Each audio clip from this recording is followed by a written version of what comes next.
Good evening. I'd like to call to order the Assembly meeting of August 9th. And first, I'd like to welcome everyone who's here in the audience. Thank you for being here, as well as those at home watching on TV and or the Internet. Thank you so much for joining us this evening. Madam Clerk, roll call.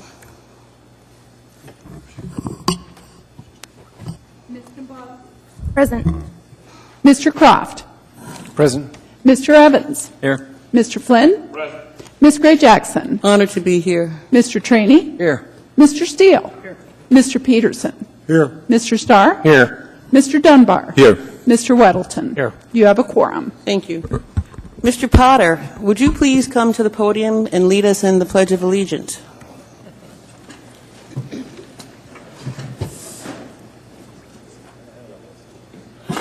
Thank you.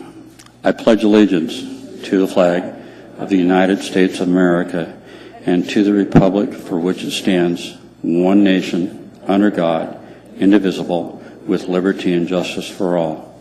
Thank you. Thank you. Okay, Mr. Traney, can I have a motion to approve items 4A, B, C, minutes of regular Assembly meetings of Absolutely, Mr. Chair. Move to approve the minutes of June 7th, 2016, June 17th of 2016, and June 21st, 2016. One motion. Thank you, thank you. Ask unanimous consent to approve the minutes. Seeing no objection, those minutes are approved. Mr. Mayor. Thank you, Madam Speaker. I have some guests today that would like to borrow my moment here. So, Beth, if you would lead them forward. Thank you, Mr. Mayor. Welcome. Hello, my name is Beth Nordland. I'm Executive Director of the Anchorage Park Foundation, and I would like to introduce each of you tonight to the Class of 2016 Youth Employment in Parks program. Here we are in the bright orange T-shirts, means this is their first time being a crew member with Youth Employment in Parks, and the leaders are wearing the red shirts, and the senior crew members that have returned from previous years. So Youth Employment in Parks, some of you may not know, we hire teens in Anchorage ages 16 to 19 over the summer. It's a 10-week employment program. And do each of you have the map? And then on the back of the map is, looks like a little Facebook-style synopsis of what each teen likes, a little introduction for each teen. It looks like we had about 5 projects this summer, and some of you are very familiar with those. They happened in your own districts. We built trail at the South Anchorage Sports Park.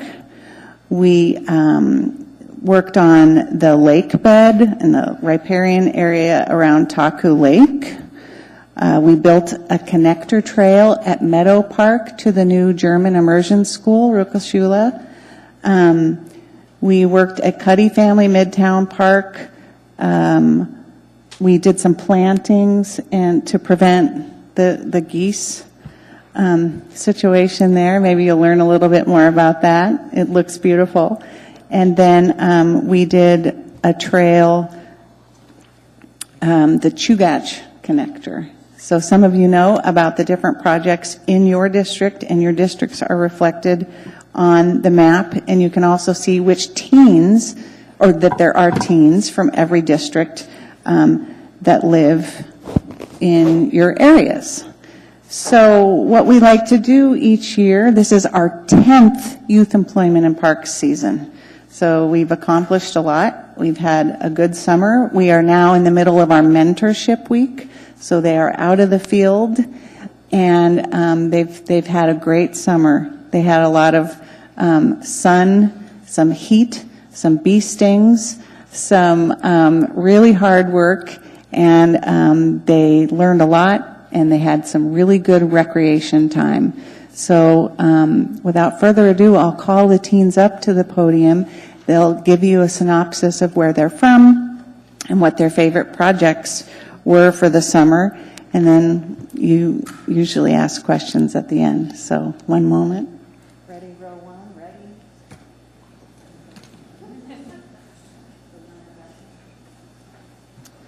My name is Sarah Nunes. I live in District 1, and my favorite project was the Russian Jack project because we got to see what we could accomplish. Yeah. My name is Tristan Emmerich. I'm in District 6, and my favorite project in YEP was Taku Lake.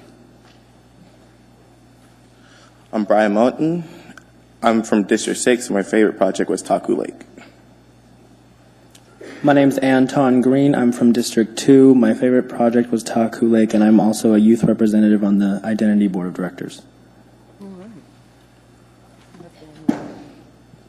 My name is Damian Young. I'm from District 6. My favorite project was the German immersion school trail that we built. I'm also a transgender representative on the LGBT Board of Identity.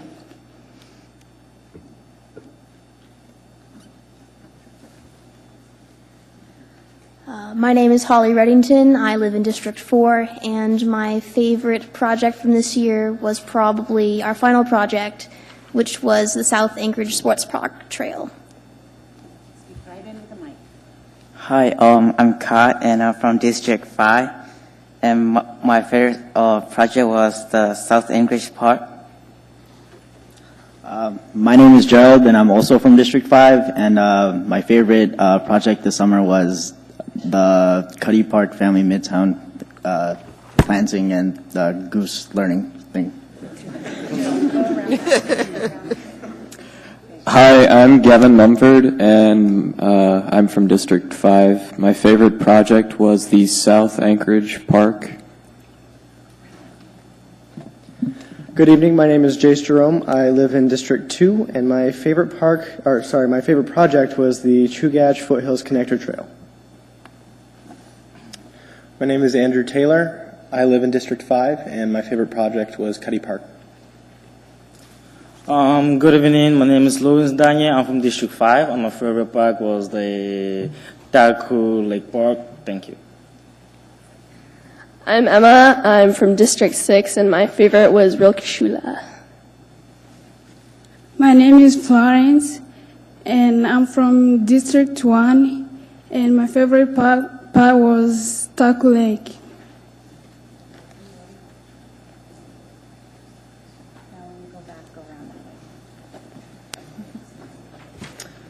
My name is Will Stoskoff. I'm in District 3, and my favorite project was the one at the German Immersion School. My name is Ferris Allen. I live in District 5, and my favorite project was the Cuddy Midtown project because we spent a lot of time making trails over the summer, and we got to do some planting there, so it was kind of nice to switch things up. Hello, my name is Luis Kappas. I live in District 4, and my favorite project this year was Taku Lake. Hello, my name is Cesar Quiros. I live in District 3, and this summer my favorite project was the stream bank restoration at Taku Lake. My name is Daniel Nunes. I'm from District 1, and my favorite project was the Taku Lake. Hello, my name is Cannon Burgess. I'm from District 3, and my favorite project was the Cuddy Park. Hi, my name is Paul Shin, and I'm in District 3, and my favorite project was the Rikoshula because we got to build bridges, which we rarely get to do in other projects.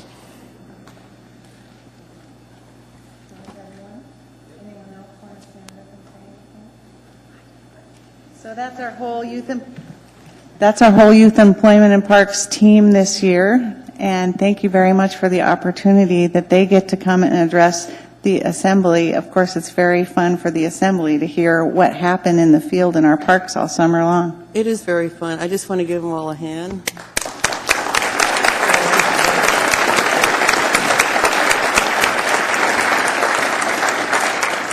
And Mr. Flynn would like to make some comments. Mr. Flynn. Just a quick question, and you can just nod your head. Mr. Stoskoff, did your father recently retire? Yeah. Send him my best. And for those of you from District 1, keep it up. Thank you, Mr. Flynn. Mr. Steele. Thank you, Madam Chair. I have a question for Beth. What's the limiting factor on the number of employees that you hire over the summer? Is it money, or is it applications, or is it specific project? So Youth Employment and Parks gets its funding from projects, and we generally have about 150 applications for 20 jobs. We interview all teens that sign up to apply, and so it's pretty competitive, but we don't have to make those decisions based on grades or anything else. We get to look at the whole program.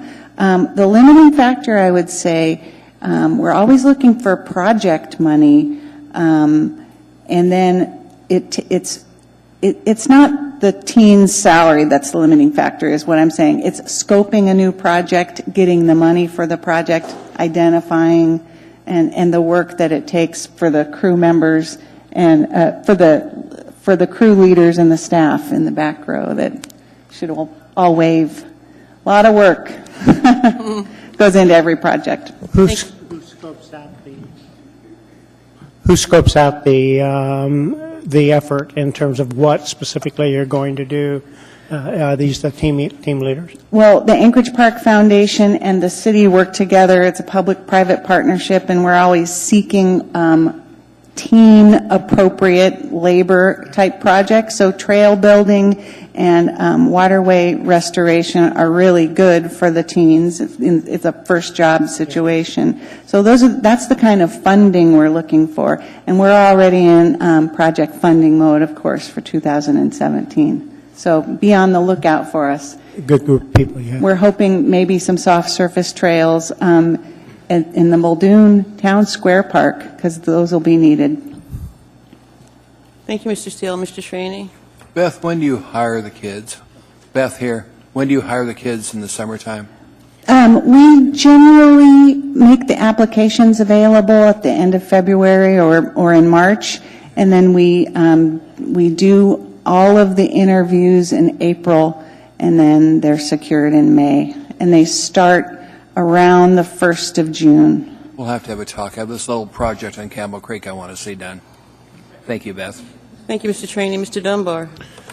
First, I'd like to say thank you to the teams that worked on the Chugach Foothills Connector. I assume that you didn't choose it as your favorite. One of you did, because it was such hard work, but thank you for that. Beth, I wanted to ask you, what's the age range generally? Are there strict limitations on it, or that's my question? We just hire ages 16 to 19. I think it shows on the map kind of how it's spread out this year. Does it? Yeah. So 32% were 16, 46% 17, and then 22% 18-year-olds. 2 of them are going off to college, so they won't be back in Anchorage during the school year, where we're going to kind of stay in touch with everyone. And then also 100% of them are planning on going to college in general. So. Great. Thank you, Mr. Dunbar. And you young people have done such a wonderful job that we want to take your picture and put it on the Assembly Facebook page. So could everybody come over here? And Ms. Moser is going to take your picture. Everyone, just right in front of LB would be great. Okay. I'm sorry? That way. No cameras on this side. Do I need to get up and leave? LB, do you guys want to stand up so we can see you behind? Let's everybody stand up. In case you tell me you sit down. Outside. So I'm 3 feet and I'm still shorter than that guy. Maybe I need to sit down. 1, 2, 3. Thank you. Thank you. I know. Thank you. Any more questions? We're good? You're good. Okay. Thank you very much for all your work. Thank you so much. Yeah. Okay, we are now down to agenda item 7, committee reports, and I'll start with Mr. Weddleton.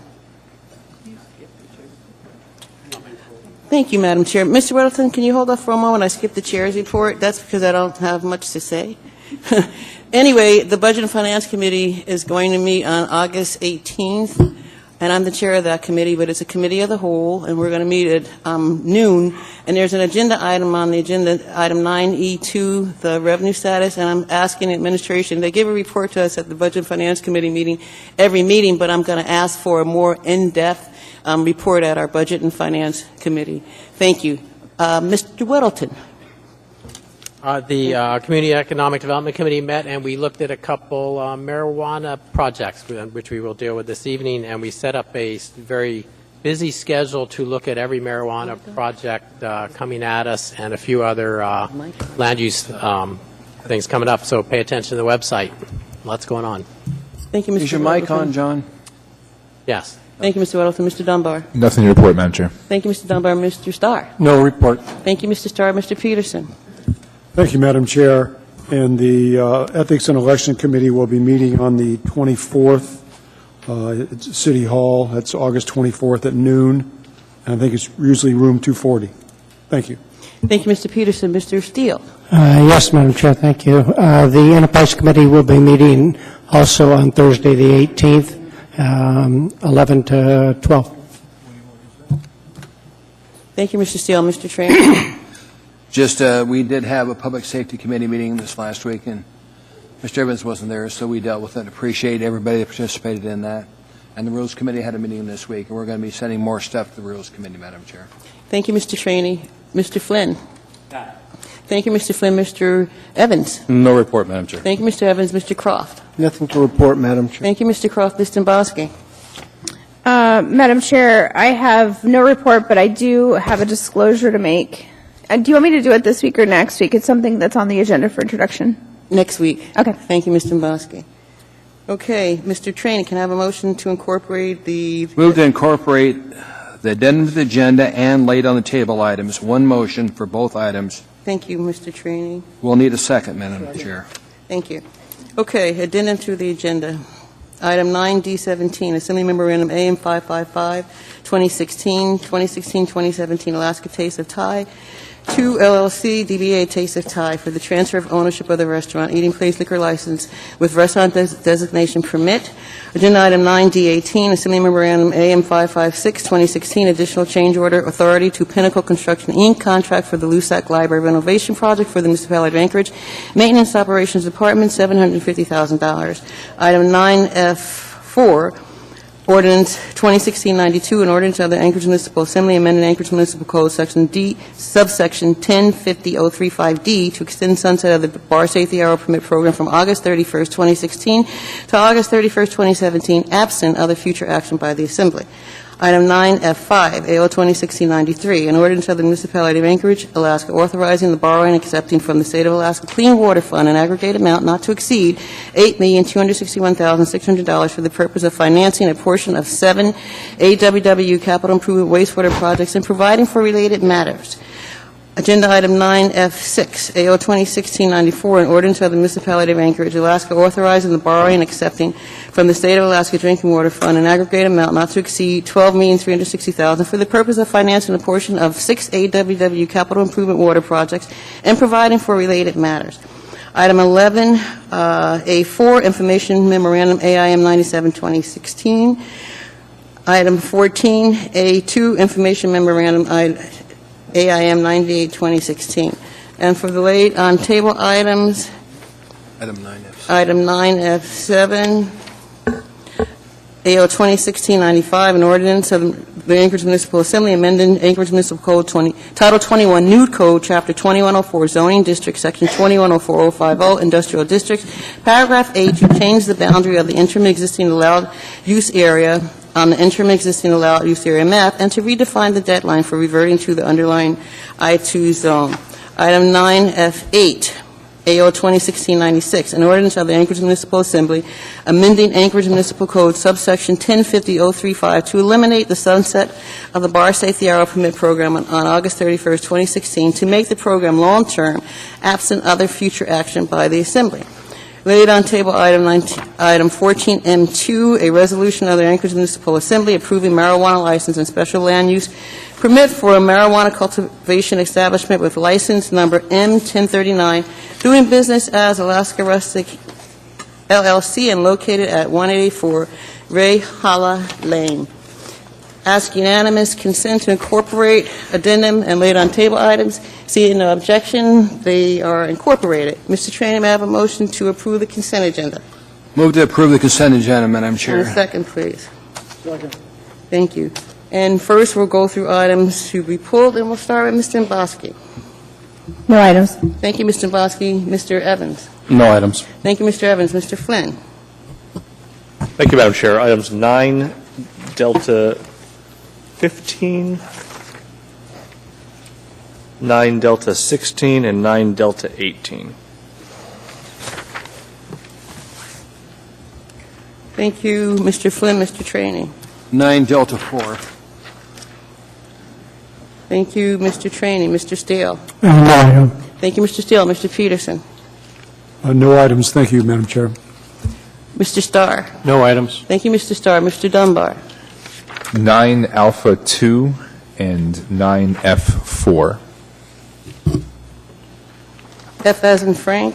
Foxtrot. Yes, ma'am. Thank you, Mr. Dunbar. Mr. Weddleton. None. Thank you, Mr. Weddleton. Okay, before we... I'm sorry?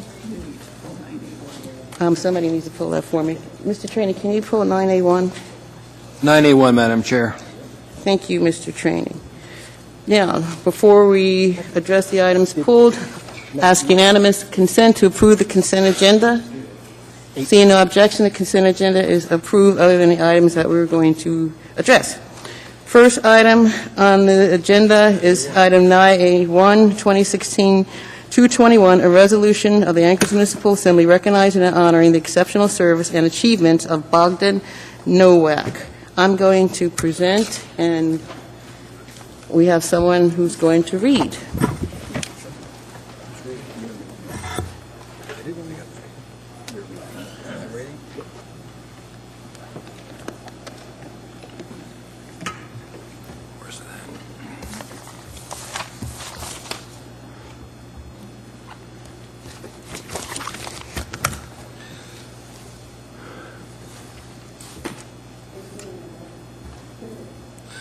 This is Assembly Resolution Error 2016-221, a resolution of the Anchorage Municipal Assembly recognizing and honoring the exceptional service and achievements of Bogdan Nowak.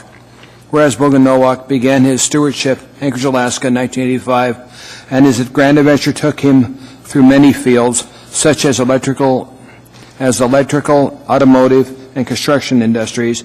These skills helped him define his strong work ethic and personality, which ultimately drew him to the municipality of Anchorage on December 3rd, 2001. And whereas Bogdan Nowak was embraced by the municipality of Anchorage community as a person of knowledge, skill, and with a friendly disposition, these qualities provided them the assurance to take solace in his steadfast presence that eliminated their anxieties with technology and provided them with the confidence to overcome their challenges. And whereas during his tenure, Bogdan Nowak befriended his colleagues, enriched their lives both personally and professionally by showing the world how to live every moment to the fullest through his eccentric and entertaining life experiences. And whereas his community involvement was a cornerstone to the foundation of his character, his volunteering time at local events, participating in both political and charitable organizations within the municipality of Anchorage, while maintaining a strong relationship to both family and community. And whereas during his employment at the municipality of Anchorage, he touched the hearts and minds of everyone he met, leaving a legacy that will forever never be forgotten, and his kindness that shall always be remembered. Now therefore the Anchorage Assembly hereby resolves that the Anchorage Municipal Assembly and Mayor Ethan Berkowitz recognize Bogdan Nowak's decade and a half of selfless service to the municipality of Anchorage and its residents. This resolution shall be effective immediately upon passage and approval by the Anchorage Assembly. Passed and approved this day, Anchorage Assembly. Congratulations.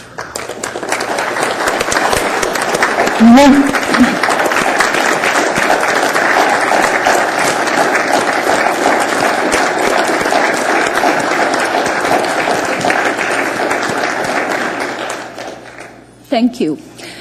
My husband came to Anchorage in May of 1982 and never left. He lived here for 34 years. He loved his family, his life, and his job. While working for the municipality of Anchorage, he made some great friends, just to mention a few of them that are here today. Pat, Greg, Ty, Bonnie, John, Gail. He had a lot of fun working with all of you. My husband went through his life believing always that love, honesty, integrity, and hard work prevail in life. And at the end, that's how people will remember you. I hope that everyone that met my husband will be able to take some of these amazing qualities that he had and make their lives better. Finally, I would like to thank the Assembly members and the Mayor for the recognition. Thank you very much. Thank you.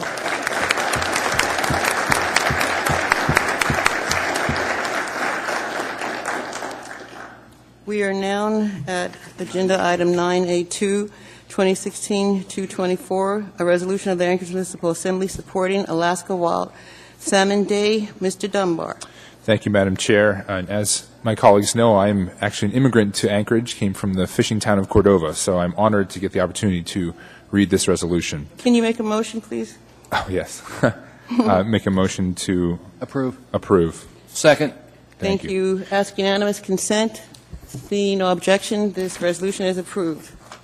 Thank you. A resolution of the Anchorage Municipal Assembly supporting Alaska Wild Salmon Day.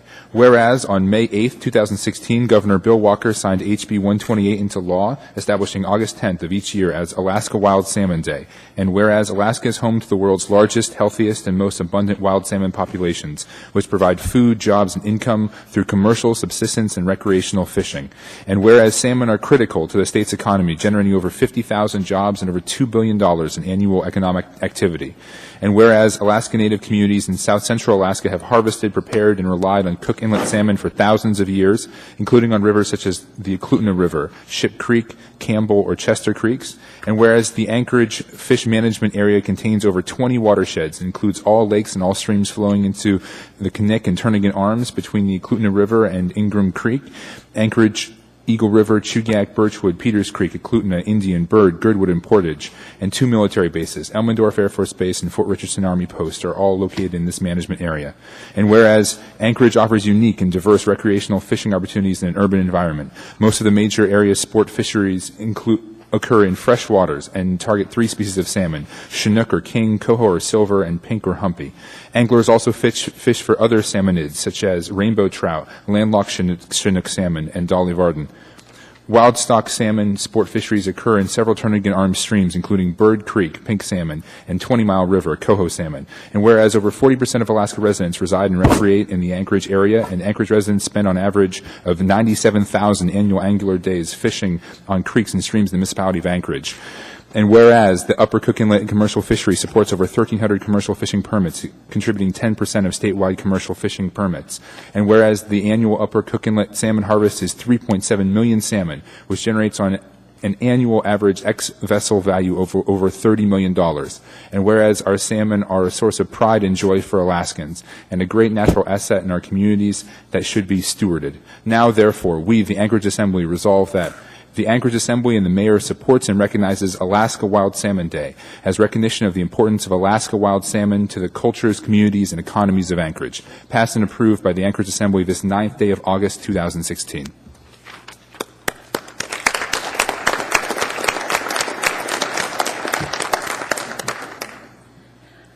To the Madam Chair and the entire Assembly, we just want to express our excitement and support for your resolution in support of the very first statewide Wild Alaska Salmon Day. My name is Polly Carr. I'm the Executive Director of the Alaska Center, formerly known as Alaska Center for the Environment and Alaska Conservation Voters. Our mission is to engage, empower, and elect Alaskans that stand up for clean air and water, healthy communities, and a strong democracy. And healthy salmon habitat and the salmon in our lives and our communities are such a powerful source of identity across the state. So we appreciate this resolution, and we wanted to let you know that there are activities happening all over the state tomorrow. In fact, tomorrow night, right at Cuddy Park, there is the first Wild Alaska Salmon Day celebration at night. I'll hand out these cards for distribution if you want to see them. It's being hosted by Trout Unlimited, the Alaska Center, Cook Inlet Keeper, and Alaska Marine Conservation Council. There'll be activities for families, children, a bucking salmon that people can enjoy, and lots of free salmon to eat. So thank you very much for this resolution and for supporting salmon in our communities. Thank you. We're now at agenda item 9D4, AM 550-2016, Hans Tofu House, LLC, DBA. Madam Chair, I move to postpone indefinitely item 9D4, AM 550-2016, regarding a transfer of liquor license number 4727. There's an error in this document, and the corrected document is on the addendum at 9D17. So we're not going to bring this forward. Second. Okay, ask unanimous consent to postpone indefinitely. Seeing no objection, this item is postponed indefinitely. We're now down to agenda item 9D8, AM 540-2016, amendment number 2 to QAP Inc., West Diamond Boulevard Upgrade Phase 1, West Park Drive to Sand Lake Road. Mr. Flynn. I apologize, Madam Chair. I think I may have either misspoken or you misheard me. I wanted to postpone items 9 Delta 15, 16, and 18, not 8. We have 15, 16, and 18 on the agenda? And 18 on the agenda. Okay. I heard 8. I heard 8 also, but sorry about that, Mr. Flynn. And do we need to reconsider it since it wasn't pulled, Madam Chair? We don't. Okay. Okay, that's fine. Okay. Then before we get to item 9D18, Mr. Flynn, Mr. Trainor, you can make the statement, please. Thank you. Madam Chair, I just want to let the minutes reflect that item 9D8 was not pulled. Thank you, Mr. Trainor. Item 9D15, AM 549-2016, Seifert Shaw LLC, Professional Legal Services Contract Amendment Number 6, Support Expansion Litigation, $5 million. Mr. Flynn. Nothing, Madam Chair. Nothing? Okay, you just wanted to pull it. Okay. Well, since you pulled Madam it, Chair, move. Flynn, thank you, Mr. Trainor. Would you move to approve item 9D15, AM 549-2016. Second. Thank you. And let's have a vote on the screen here. Please vote. What's this on?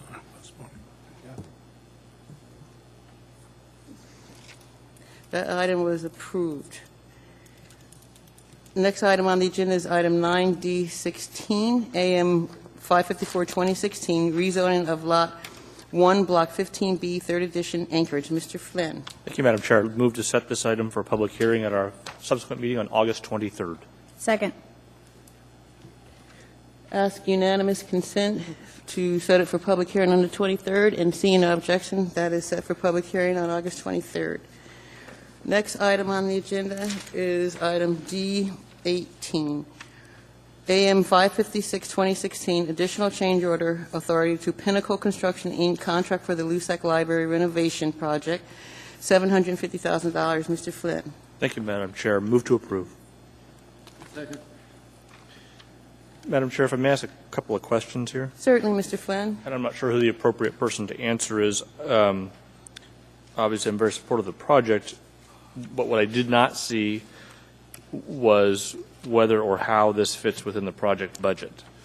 So if someone can help me out here. Through the chair, Mr. Flynn, it does meet the project budget. It allows us to buy the material handling system, and it just gives us the authority to spend that money.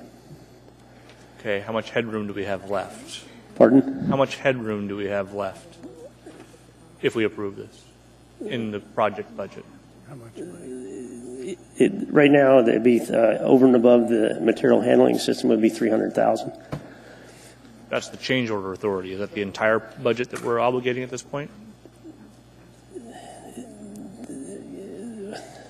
We have available. It takes care of the entire project, sir. I think that's what you're asking. I just want to make sure I answer the question correctly. I think maybe, Alan, I can weigh in here. I think what you're asking is how much contingency is left after this change order authority is granted, and essentially almost none. Okay. So we are far enough along in the project where we are comfortable committing the rest, the balance of the contingency associated with this project to the Pinnacle contract. That is correct. Thank you. Any other questions, sir? We'll talk later. Okay. Thank you, Mr. Flynn. There is no one else in the queue. Please, let's vote on the. Yeah, please vote. There's one person who didn't vote. Okay, that item was approved. Okay, we are now done with the consent agenda, and I just want to take a moment to thank everyone who was appointed to a board or commission. This body really appreciates your volunteer service to our community, so thank you very much. Ms. Domboski? No? Okay. Mr. Falsey, I need to ask you a question before Mr. Trainey makes a motion. We are at 5:35, and the agenda says that we can't start new public hearings until after 6. Is it possible for us to waive the rules so that we can start the public hearing? Madam Chair, I believe that is a requirement that is set out in code. I can verify that, but if it is set out in code, it is not waivable as a matter of Robert's rules. It would actually require a change in the law. Okay. Thank you. Ms. Domboski? Thank you, Madam Chair. I just want clarification. My assumption is Mr. Dunbar pulled 9 Frank 4, so it would be replaced with 9F8, but I just want to make sure. Thank you, Mr. Domboski. Yes, he pulled it, and that's it. It's gone away. Okay. Thank you, Ms. Domboski.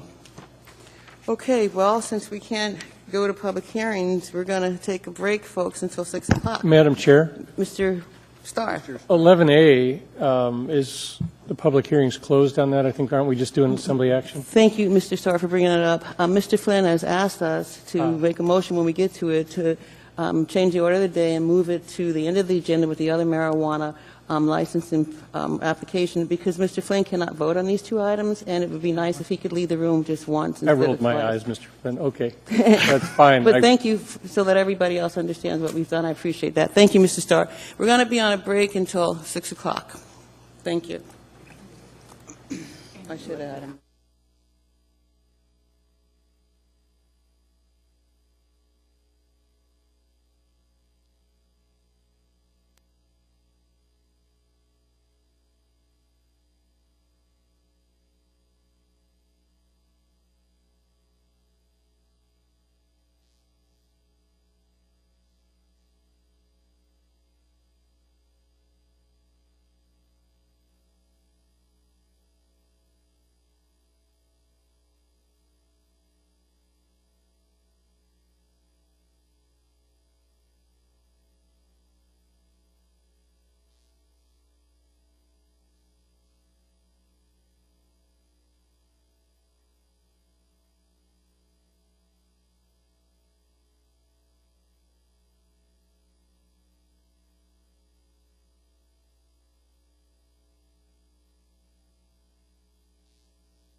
I'd like to call the meeting of August 9th back to order.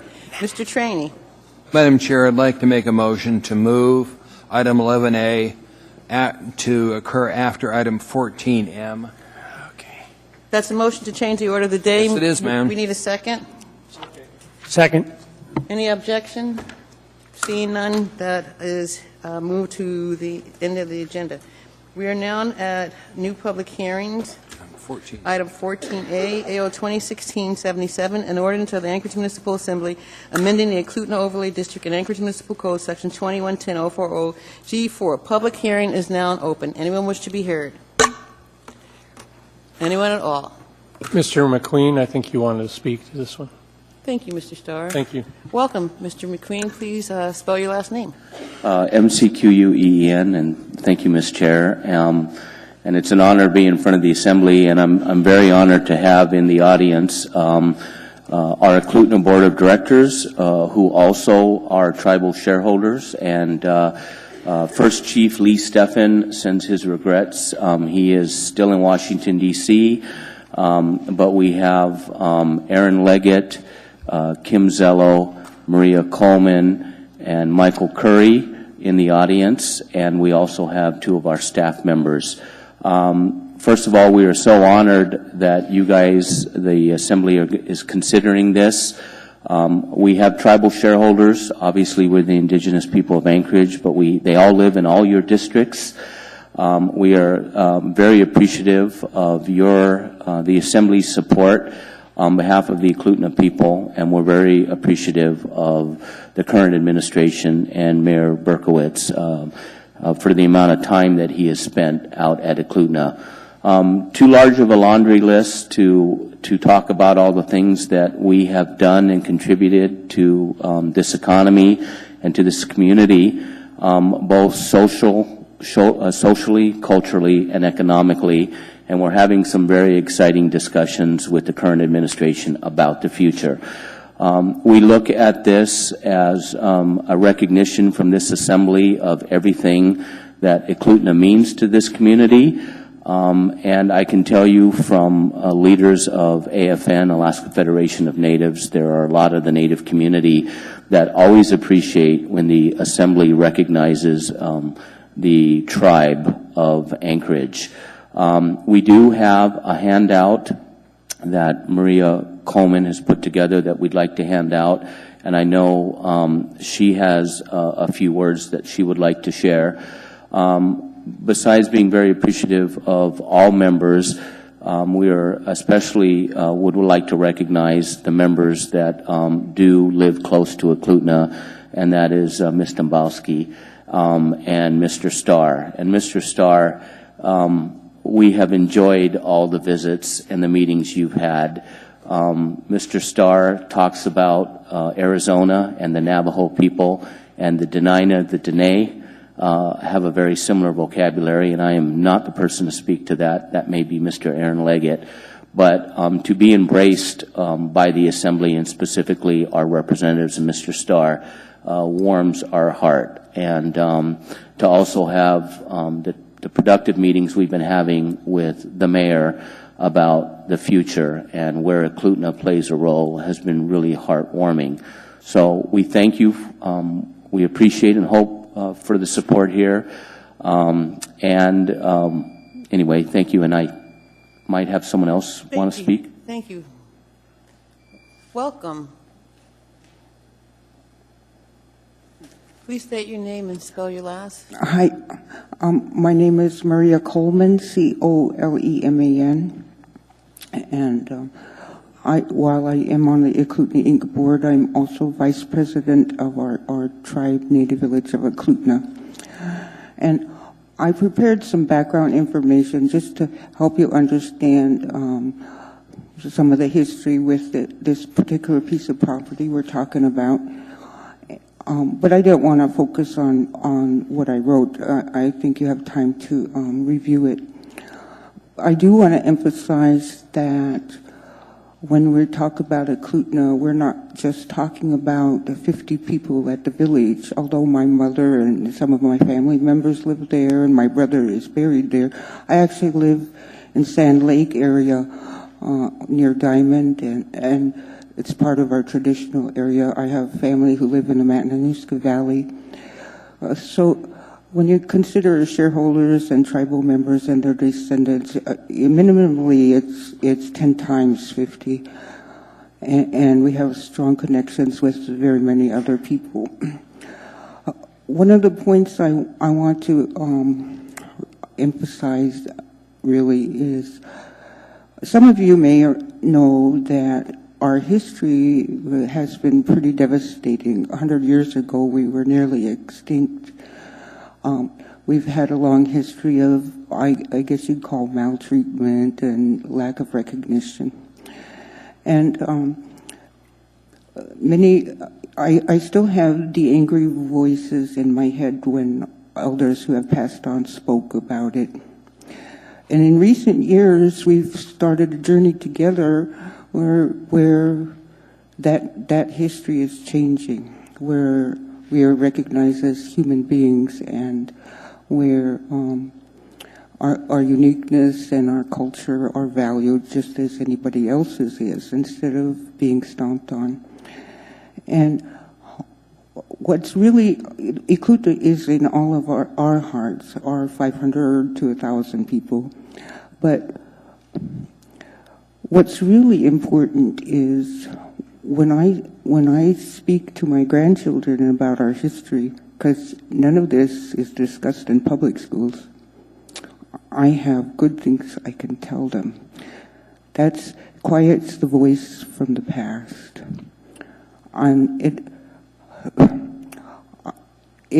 Well, I don't want to come to tears, but to be able to say that because of people like you is an incredible sensation. And I guess I'm going to need a photo of you all with your signatures to memorialize the things that are occurring today. Thank you. Thank you very much. And thank you to the board members and the staff who are here. Anyone else wish to be heard? Welcome, sir. Yali Ethlanda Shishida Aaron Leggett, AARONLEGGETT. Yali Ethlanda Chara Denainak Shi Chu Nolchina Ethlan Chu Idlagat Shkayach de Stukta Reklaga Chu Shumkta Diane Bowles. I said, hello everybody, my name is Aaron Leggett. In Denina, my name is Chata, or Old Man. And kind of echoing what Maria said a few moments ago, I was thinking about the last time that I was in front of you testifying, which was almost exactly 10 years ago. It was on August 15th, 2006, and it had to do with the naming for the new Civic and Convention Center, which obviously became the Denina Convention Center. And I remember that day, and I remember what a huge change that was in my life in public recognition. And I want to formally thank the Anchorage Assembly and the work that we've been able to do and the work that we're continuing to do. I've been in communications with Mr. Dunbar, for example, on Northeast Anchorage, a park near where I grew up in Muldoon, and the discussions about having a Denina name for it. And I've seen a huge change that has occurred in the last 10 years. When I grew up in Anchorage, I was born here in 1981. I've lived here all my life, product of the Anchorage School District. And when I said I was Denina, nobody knew what I was talking about, even other Alaska Natives. But now when I say Denina, people at least say, oh, well, you guys are the Indians that used to live here. I say, well, we're still here, and we'll still continue to be here as Anchorage continues to celebrate the number of years. We just celebrated our centennial, and to have a Denina voice as part of that centennial and represent my people was very important. So with this overlay district, I think this really does formally recognize the historical characteristics of the Denina Elfnena, the Denina homeland, and the fact that we've been here and will continue to be here and be a part of this community well into the future. Chinan, thank you. Thank you. Anyone else wish to be heard? Anyone at all? Hearing and seeing none. Public hearing is now closed. What is the wish of the body? Move to approve. Second. There is no one in the queue. I need to be in the queue, Madam Chair. Certainly, Mr. Starr. Thank you. You're welcome. I hope you guys all get the sense that it's more than just a zoning action. It's the battle to put it all back together will never happen because we've taken lands that were culturally significant to a number of folks that were here way before us. As Mr. Leggett says, they're still here, but we can't give back the railroad tracks and we can't rebuild the knob that was hard rock mined out there. But we can do stuff like this, and that is, to some sense, symbolic, but in another sense, I think you're going to find that it has some legacy to it. The ability for self-determination and control of your future is very important, not only to us, but to the village folks that have a sense of being encroached upon or being taken advantage of and that. So the idea that we're sort of piecing it back together is, however that will occur in tonight's action with just 157 acres added to others, it starts to put the heartbeat back into the village. The idea that it's a place that has significance to not only the Denina people, I want it to have significance to the rest of Anchorage. And the way that we do that is through actions like tonight and the respect for the culture that basically gave us lasting traditions. We have them throughout Anchorage, the green space, the open trail networks, the ability for the animals to move through and around Anchorage is all inherited from those that came before us. And that's really a respectful place to be. So the idea that it has some self-determination in the sense it controls to the village's future is the takeaway. That's the pragmatics of allowable uses and the language of zoning and what can be developed. But that's not for us to decide. With the overlay district and the overlay control, it becomes a discussion that includes those that are in the room and then future generations that come. I want to tell the mayor thank you. The mayor and I had a conversation, however short it was, he got it. He got it right away. And I hope he says a few words because he's far more eloquent than I am with it. I get real serious and I get real pragmatic about making sure it happens. And I have no doubt that it's going to piece together here. But Julia Tucker, I hope you're watching because you have a heart for the first Alaskans and the people before us that really gave us those traditions. So I think with the thank yous there, I think the idea that we carry the banner and the message forward for the folks that came before us so that they can continue to thrive and promote their value systems into our community. We certainly do have a village inside of our municipality. If you haven't been there or you don't go, you go there and feel what it's like. These folks are humble. They're not boastful. You will never get that from them. They should be very proud of what they have. I'm proud to be a champion of this, and I want to hear and feel that the champions are sitting beside me, and you guys get it too. So, Madam Chair, thank you for letting me go on and on. Obviously, I urge approval. Thank you. Thank you, Mr. Starr. Ms. Dombowski. Thank you, Madam Chair. And I have to say, Mr. Starr has absolutely been the champion in the leadership in not only this action, but the initial overlay district. And I think it was absolutely a good thing. More than just the largest landowner in the municipality of Anchorage, when I met initially the board and many members, I have friends that are members of the Eklutna tribe, the one thing you'll find is you are the heart of our community.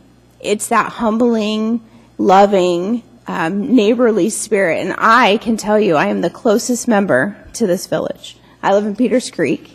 And this weekend, last week, my son and I had breakfast at our local little shop.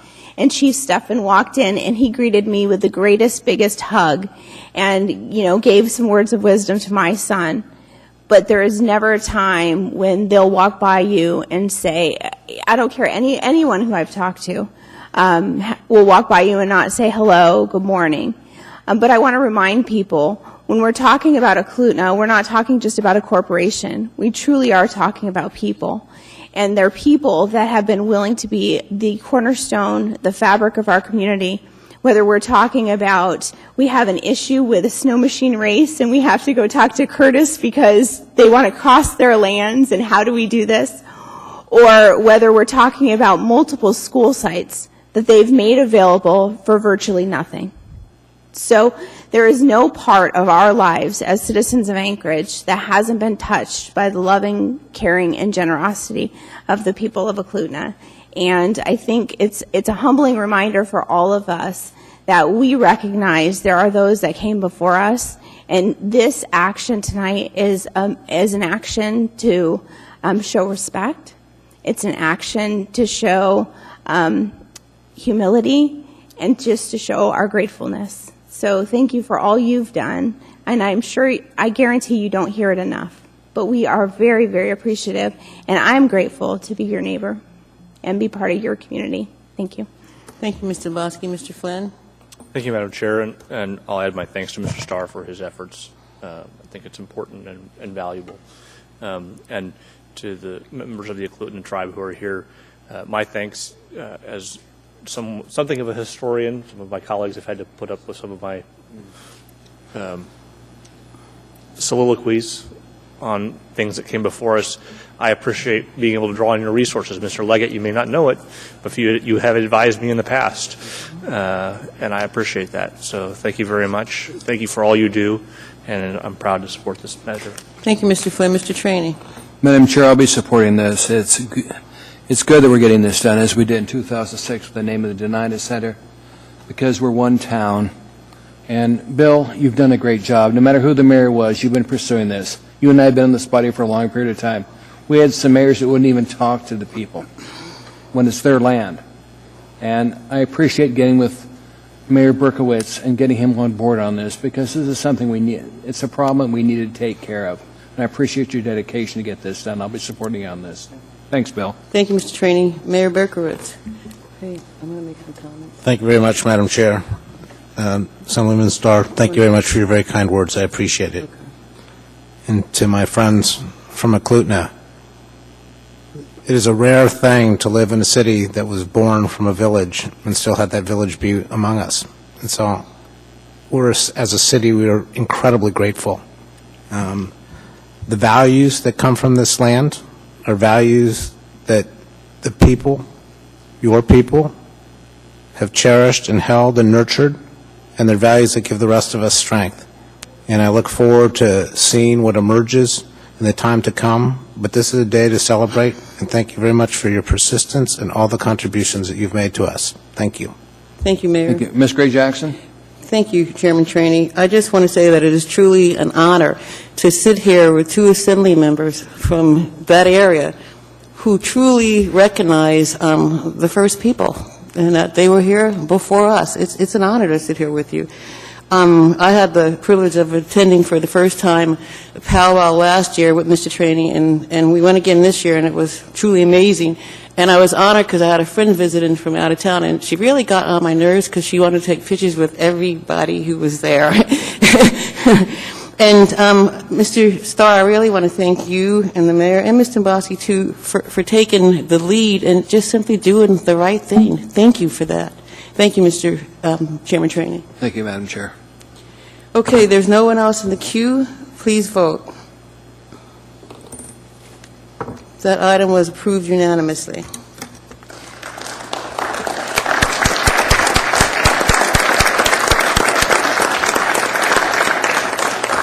We are now down to agenda item number 14B, AR 2016-184, a resolution confirming the 2016 assessment roll and the levying special assessments for services on property specifically benefiting the Downtown Improvement District.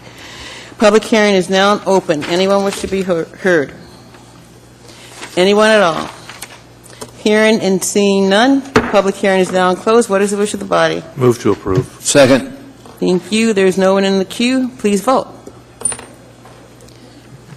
That item is approved. We are now down to item 14C, AR 2016-202, a resolution appropriating a grant for impaired driving enforcement. Public hearing is now open. Anyone wish to be heard? Anyone at all? Hearing and seeing none, public hearing is now closed. What is the wish of the body? Move to approve. We need a second. Second. Here, Bill's got it. Thank you. Ms. Domboski. Thank you. Is the chief here? He actually just left. Oh, he left. Mr. Abbott, maybe you can answer it for me. I had some questions about the READY program, since this has to do with enforcement, and we're talking about, is this the one, impaired driving? So can you give me an update on where we're at with the READY program? We had a whole bunch of volunteers that were spotting drunk drivers, and I don't have an update that's more current than probably the end of the first quarter. At that time, there were several dozen people that remained signed up. It was somewhat inconsistent in terms of how many of them would volunteer for individual nights or shifts. But I can certainly get you current data. The police department's working with that group routinely, and there's up-to-date information available. that would be helpful. Mr. Abbott, let me just communicate with you some information I received from people that participate in that program. They were volunteers that went through all the training, and they were told that the program is now coming to an end. Are you familiar with that?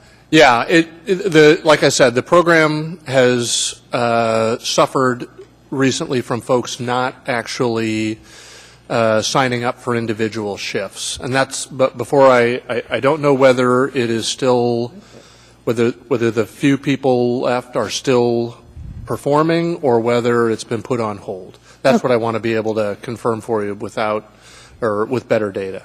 That would be helpful. Maybe at our next public safety meeting, we can get a recap of how much money we've invested, how successful the program was as far as, getting impaired drivers off the streets, all that kind of stuff, because I know the volunteers that contacted me were very upset. Okay. So it would be helpful. Thank you. Thank you, Mr. Bosky. There's no one else in the queue. Please vote. That item is approved. We are now down to agenda item number 14D, AR 26-204, a resolution appropriating $150,000 of Anchorage Golf Course Capital Reserve for facility improvements at the Anchorage Golf Course. Public hearing is now open. Anyone wish to be heard? Anyone at all? Welcome, sir. Please state your name and spell your last. My name's Ed Larrivee, Larrivee-2. And this money that's going towards a golf course, who in this row of people have sponsored this? This is ridiculous. Government's not made to sponsor a golf course. We're made to represent the people. This is way too much money. Being we're on a budget, a big budget, because the state's pulling back. We need our roads paved. We need drainage. Look at the roads. Roads are terrible. Have you seen the potholes? And you want to put money towards a golf course? What type of lunacy is this?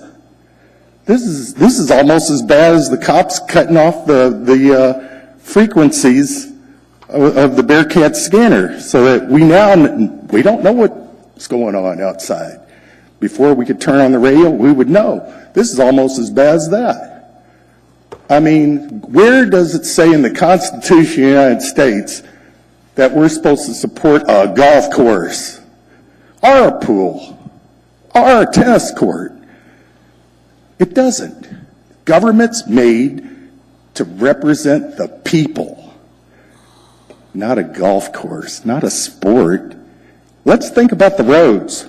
Let's think about, put this money towards the potholes. Put this money towards drainage. By the way, you should see the floods I've seen with the past rain. Oh my gosh. I got the one street that's covered up with water. We named the Lake Happy because it's a happy street. Yeah, this is ridiculous. And just to have this brought up, whoever sponsored this should be ashamed of themselves. That's all I have to say. Well, thank you, sir. Have a good evening. Anyone else wish to be heard? Anyone at all? Hearing and seeing none, public hearing is now closed. What is the wish of the body? Move to approve. Okay, second. Great. Okay. There's no one in the queue. Please vote.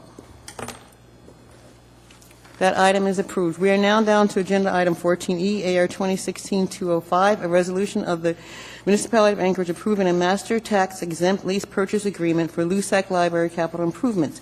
Public hearing is now open. Anyone wish to be heard? Anyone at all? Hearing and seeing none. Public hearing is now closed. What is the wish of the body?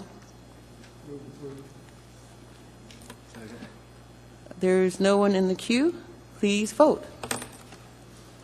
That item is approved. We are now down to agenda item number 14F, AR 2016-206, a resolution appropriating and adopting 2016 substantial amendment number 1 of $15,074 in home entitlement from the U.S. Housing and Urban Development to the Housing and Community Development 2016 Action Plan.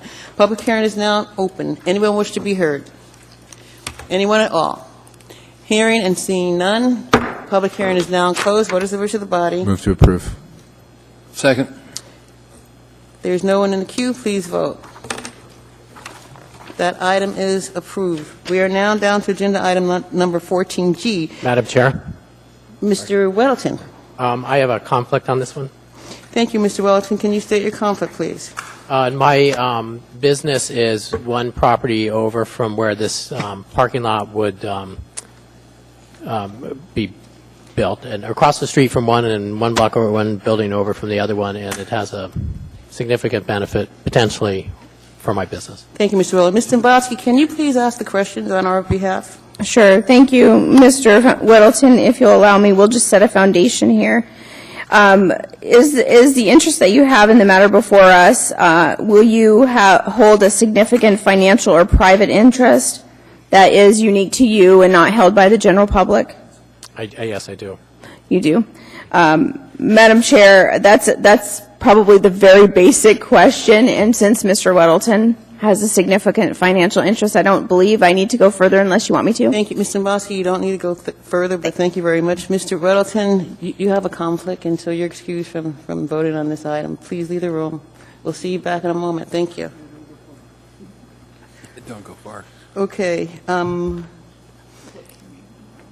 We are now on agenda item number 14G, AO 2016-85, authorizing land exchange agreement between Mountain States Bakeries and the Municipality of Anchorage for the Bernard Road reconstruction project.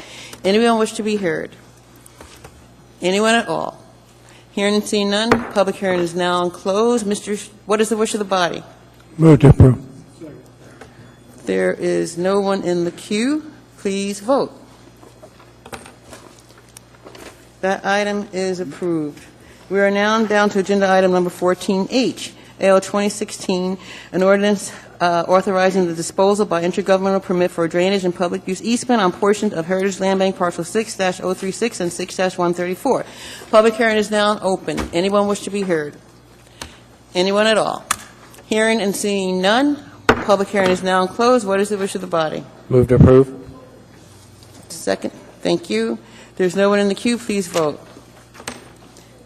That item is approved. We are now down to agenda item 14I, AO 2016-68, an ordinance amending Title 27 of the Anchorage Municipal Code to update codified service area maps.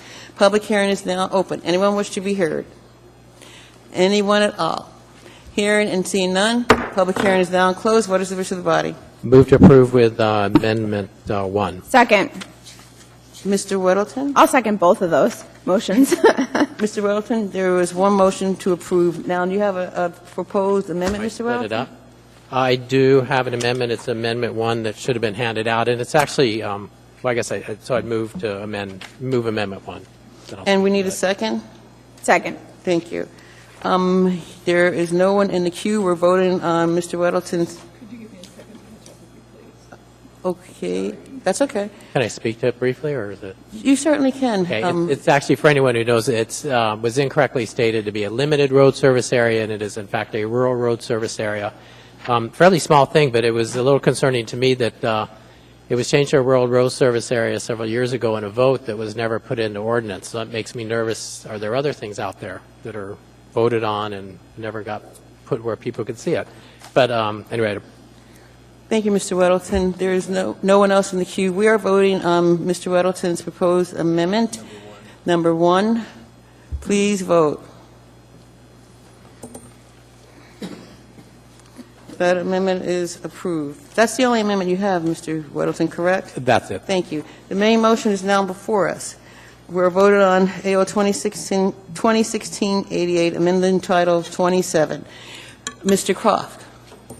Thank you. I saw that another Assembly person had a question on the Spenard aspect of this, and I saw an answer from Mr. Abbott. So Mr. Abbott, is the Spenard doing anything? Does it have any powers left?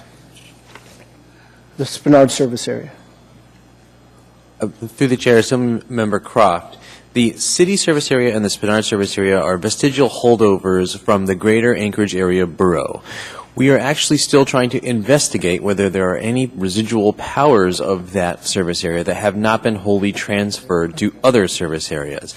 The difficulty is that in 1975, when the powers were transferred and the service area was set up, it was said that it would have all the powers that it had under the borough, and those were never clearly specified. So when we transferred fire and police and Parks and Rec out of the Spenard service area, it was unclear what, if anything, was left. There are actually a small number of service areas in this category that are more unambiguously no longer useful. We have 2 debted and bondedness service areas that paid off their debts long ago, but no mechanism to administratively remove them from the code without sending it back to the people to vote to dissolve or abolish those service areas. It's something that we might be revisiting as we continue to clean up this Title 27. We're proud to be ambiguous on that point here in Spenard, but as you find out, let me know. But this document doesn't destroy them. So whatever they are, it keeps them on the books, and we can figure out what they are later. Right? Yeah, through the chair, that's exactly right. This ordinance simply fixes the map to be readable.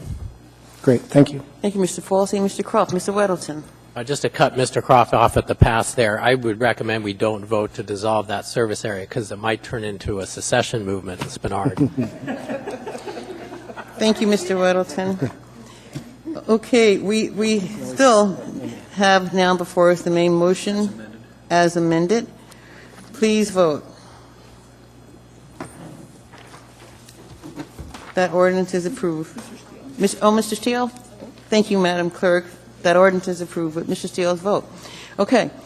Item 14J, AO 2016-82, an ordinance repealing and reenacting Anchorage Municipal Code 16.55 regarding the Anchorage Child Care Licensing Code. Public hearing is now open. Anyone wish to be heard? Anyone at all? Hearing and seeing none, public hearing is now closed. What is the wish of the body? Move to approve. I need a second. Thank you, Mr. Trainee. Mr. Dunbar. Thank you, Madam Chair. Just very briefly, I had a chance to meet with Ms. Pineda and speak with her a little bit about this, and I just want to thank the staff that did work on this. I know a number of people did a lot of work for a long time to do this update, and for those of you who had a chance to read through it, it's pretty extensive. It's a very highly regulated industry. And for those of you that have been following it, there have been stories in the news and other places about the cost of child care. And I hope it's a topic we can take up in the future, ways to reduce the cost to families and improve the quality of child care. Thank you. Thank you, Mr. Dunbar. There's no one else in the queue. Please vote.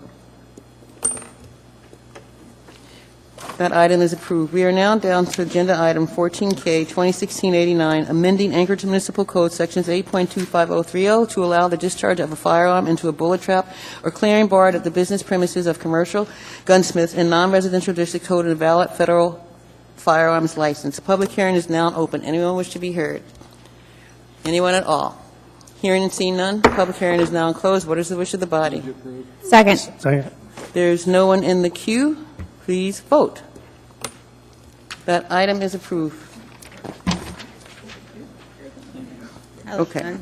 Okay, we're now down to agenda item 14L, AR 2016-213, a resolution approving an alcohol special land use permit for Macbeth Enterprises, DBA Alaska Denali Winery. Public hearing is now open. Anyone wish to be heard?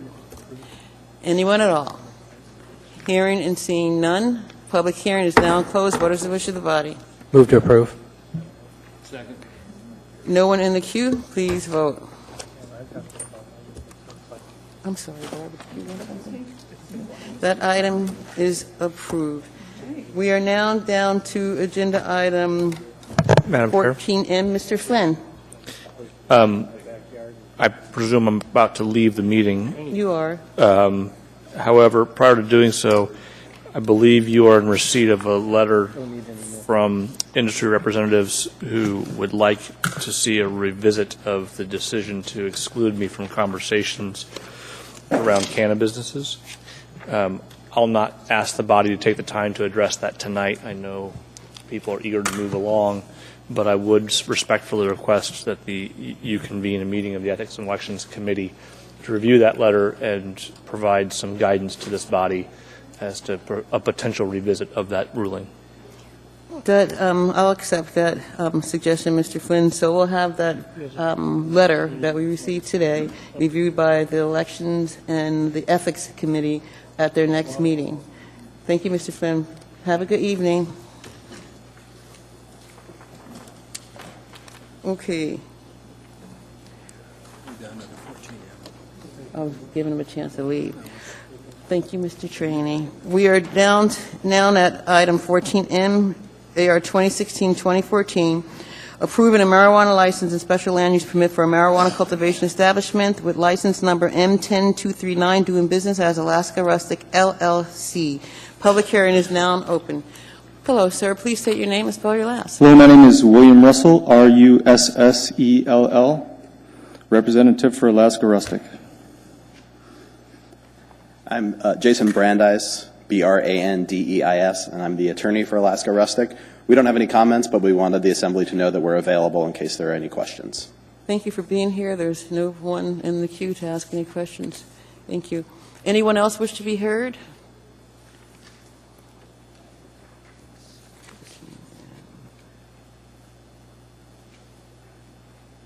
Good evening. I'm Janet Spurbeck. I am the secretary for the Turnagain Arm Community Council, and Mr. Russell has presented in front of the council, and we have a resolution that he can go ahead. We have no objections with that. He has entertained questions throughout the community, and we feel that he would be a good member of our community and a good business. Thank you. Thank you. Anyone else wish to be heard? Anyone at all? Hearing and seeing none. Public hearing is now closed. What is the wish of the body? Move to approve. There's a couple amendments, Madam Chair. Second. Right. Thank you. Mr. Weddleton. I'd like to move Amendment 1. Are they done separately, Madam Yes. Chair? Okay. Amendment 1. Any comment on that amendment, Mr. Weddleton? It's simply a correction to the. Thank you. Mr. Weddleton, would you also mind letting folks know that this license came before your committee, and what was the recommendation of the committee? Oh, yeah, thank you. This license came before the Community and Economic Development Committee last week, and we had discussion on it, and we moved for approval, or recommended approval. Thank you. There's no one in the queue. We're about to vote on Assemblymember Weddleton's amendment number 1. Please vote. That was approved. You have another amendment, Mr. Weddleton? Yes, I do. Amendment number 2 regarding signs, and it adds a condition that signs advertising the marijuana establishment may be placed only in the marijuana establishment's window or attached to the outside of the licensed premises. Thank you, Mr. Weddleton. Second. Mr. Evans. Thanks, Madam Chair. I'm supportive of this amendment, but I did have a concern. I shared it with Mr. Weddleton earlier that this specific amendment seems like something that we should incorporate into our code, and it makes sense we have to deal with it in this one because we haven't done that yet. But I hope the goal is to make this universal, so we're not just kind of ad hoc adding these requirements as these things come up. It is. Thank you, Mr. Evans. Just one comment on your comment. I think what we'll do is have this go before the Rules Committee like we did with the other issues. Thank you, Mr. Evans. Ms. Dombrowski. Thank you, Madam Chair. And I just wanted to add some clarity. Mr. Evans, we are on it. Erica McConnell's going to be drafting this. What we recognize between cultivation facilities, retail facilities, the state law, the city code, there was a little bit of a loophole in the sign placement. It was Erica picked right up on it, and we recognize the first couple of establishments. Basically, we don't have time to fix it in code before. But we did talk to both of the establishments. You'll see this amendment again in 11A.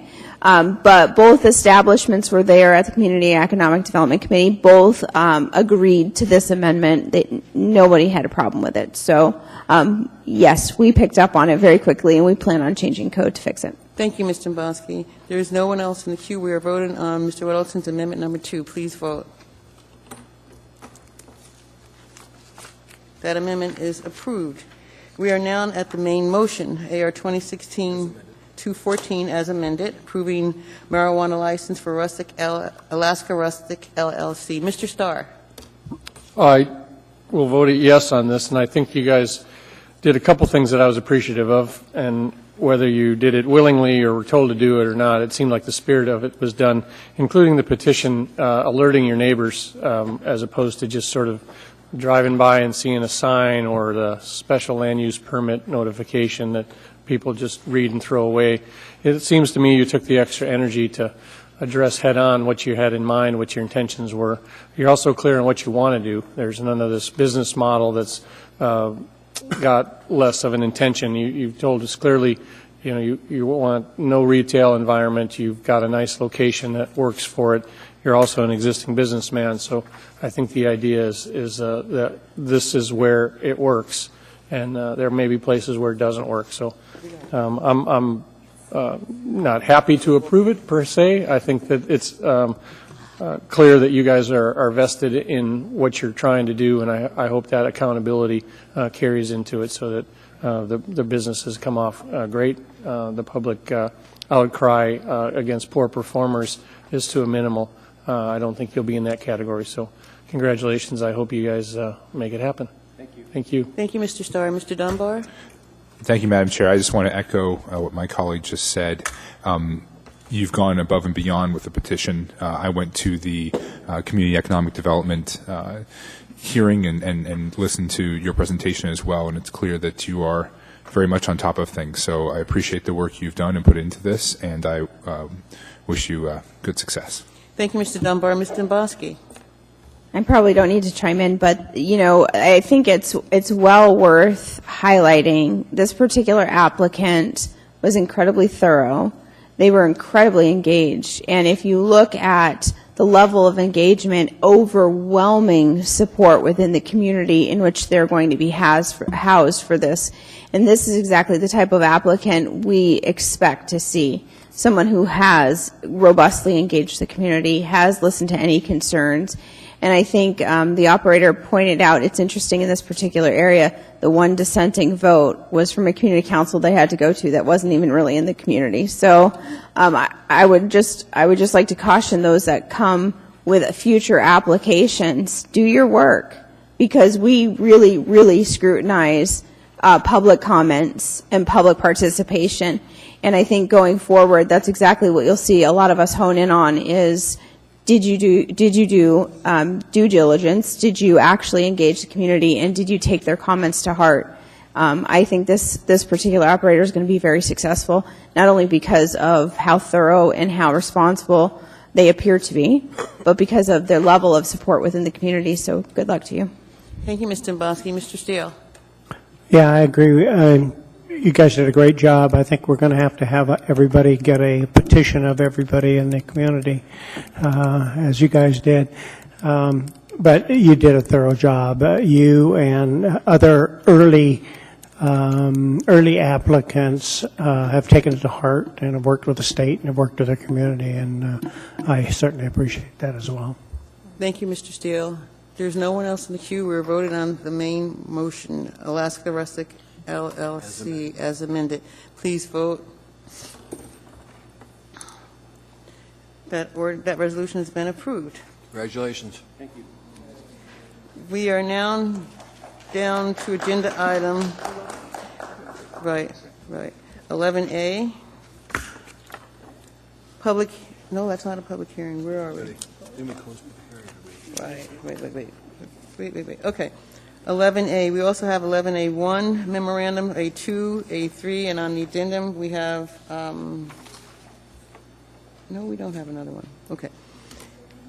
The public hearing on this item was closed. It was referred to the Community and Economic Development Committee, and action was postponed at the July 26th meeting. Mr. Weddleton, would you like to report on your committee? Yes, Madam Chair. We recommended approval with the amendment number 1 regarding signs, identical to the previous case. Thank you, Mr. Weddleton. Mr. Croft. Thank you, Madam Chair and Mr. Weddleton, and for your work on it. I attended some of these meetings. So if we're thinking of putting this into code, And then we have the signs advertising the marijuana establishment may be placed only in the establishment's window or attached to the outside of the licensed premises, as opposed to what? We don't have a motion on this side. And attached to the outside, again, I think this is fine for here, supportive of it, appreciate the work. I can put a 50-foot sign attached to the outside of my building. Oh, okay, well, if this is the model for the next one, simply attach, we mean it can't go any higher than the building, it's just on it? I'm not sure attached to the outside, if that's what we mean, I'm not sure that just that language means it can't, and it's fixed to the flat surface of it, you know what I mean? That I can do a myriad of things that are attached to the building that might be more objectionable than I think what this intended. But so I simply meant that as when we take it to code, I'd like to understand that means flat against the wall, nothing extending. Okay. Before we go any further, can I please have a motion to approve and a second? Move to approve. Second. Thank you. Thank you, Mr. Croft. Mr. Falsey. Just a little additional commentary on the signs issue. When we passed our land use regulation, we did adopt the requirement that signs shall comply with state regulation and Chapter 2111. As Assemblymember Demboski said, that means we have a general sign code. Marijuana signs are treated like all other signs. The only additional wrinkle is that state regulation for marijuana contained a provision that a sign may be placed in a retail marijuana store's window or attached to the outside of the licensed premise. That's where this distinction between marijuana establishments and every other establishment has come from, and that's why it's addressing only retail as opposed to the cultivation facilities, and why we're having to plug the gap by these amendments now. Thank you, Mr. Falsey. We have amendment from Mr. Weddleton, Mr. Trainey, Mr. Demboski, and Ms. Peterson. Who'd like to offer that amendment? A proposed amendment? I'll go ahead. I'll move the amendment number 1, if I can get a second. Second. Madam Chair, I'd like to read it into the record if I can. Thank you, Mr. Thank you, Madam Chair. I move amendment number 1. The purpose is to add condition to the special land use permit recommended by the Community and Economic Development Committee regarding advertising signs following the referral of the application to the committee for review. The amendment begins in Section 3, page 2, beginning at line 18, adding new language, deleting current language as followed. Number 6. Signs advertising the marijuana establishment may be placed only in the marijuana establishment's window or attached to the outside of the licensed premises. Thank you, Ms. Demboski. There is no one in the queue, so let's vote on proposed amendment number 1. That amendment is approved. Mr. Starr, you have some amendments you'd like to offer? I do. I handed it out earlier, and it's marked amendment number 2. I move that. Would you like to comment on the proposed amendment, Mr. Starr? No. Well, yes, I would, only to explain it. That's what I I would meant. urge approval from this perspective in that when we approve a conditional use permit for an address, it's different than a license. It's the special land use permit. I'm going to change that name because people are calling it a SLUP. But conditional uses are address specific.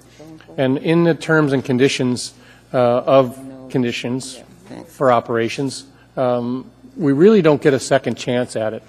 And you'll face this with the realization if you try to go back and say, well, what if we add 7 to 9 you can't do this, or what if we want to do that? What I'm doing here is I'm preserving the opportunity that the next time the license renewal comes into play, also the conditional use is brought back in front of the Assembly. I won't be here, but I think the idea that you have a second bite of the apple if there's an error. I'm not saying we do it at every renewal. I'm not saying we do it at that, but I think there's a situation where in this particular case, we heard from the neighbors. We didn't address that, I don't think, adequately. There's going to be a parking problem, perhaps, and then there's this underlying retail buzz that may occur. So my idea is to say to this operator, the Assembly has a chance to modify your conditional use permit a year from now when you come up for license renewal. That's what I'm trying to do with the amendment. Thank you, Mr. Starr. Mr. Weddleton, Mr. Starr's proposed amendment. This could go to Mr. Starr or Falsey. I just want to make sure, or guys to Mr. Falsey. Okay. Thank you, Doug. Just want to make sure. Paying attention. Did you look at this and this would achieve what Mr. Starr wants to do? Through the chair, I have just received this, and I will look at it now. Okay, thank you. Thank you, Mr. Weddleton. Mr. Croft. That was my question as well. Thank you, Mr. Croft. Mr. Dunbar. Thank you, Madam Chair. I just wanted to, so I've spoken a little bit with Mr. Starr about this, and I spoke with the clerk who I believe drafted it. And at the moment, I intend to support the amendment. I just wanted to comment on something Mr. Starr said. If we are going to do this, if we are going to do amendments like these, I would prefer that we do look at a more comprehensive change and do it to all applicants as opposed to just one. I don't think, and I don't think Mr. Starr was necessarily implying this, but I don't think we want to be doing too much of this ad hoc. I think they should all be treated the same. So, but I will support this change. Thank you, Mr. Dunbar. Mr. Steele.